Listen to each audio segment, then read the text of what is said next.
Break ஒயரை சரி பண்ணின காலுக்காக ரொம்ப சந்தோஷமா அந்த காரை ஓட்ட ஆரம்பிச்சது. காலு, என்னாச்சு? எதுக்கு இவ்வளோ ஸ்லோவா ஓட்டுகிறீங்க? ரொம்ப ஸ்பீடா ஓட்டுங்க. காரோட கண்டிஷனை பத்தி சரியா தெரியாத காலுக்காக ரொம்ப ஸ்பீடா அந்த காரை ஓட்ட ஆரம்பிச்சது.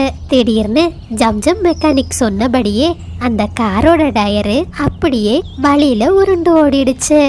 இதனால அந்த கார் வேகமா ஒரு இடத்துல மோதி 2 காகங்களுக்கும் பலமா அடிபட்டிருந்துச்சு. அச்சோ காலு, நம்மளோட பிளான் எல்லாம் வேஸ்டா போயிடுச்சு. இவ்வளோ நாளா நாம இதுக்காகவா காத்துக்கிட்டு இருந்தோம்? காலு, எனக்கு ஒன்று மட்டும்தான் புரியல. எப்பவுமே அந்த மீனுக்குருவிக்கு நல்லதாகவே நடக்குது. ராணி, அந்த குருவி நல்லதை மட்டும்தான் நினைக்குது, அதனாலதான் அதுக்கு நல்லது நடக்குது. அதே சமயத்துல சீலோ கழுகோ மீனுக்குருவி கிட்ட இருந்து ஏமாத்தி வாங்கின காசுக்கு 2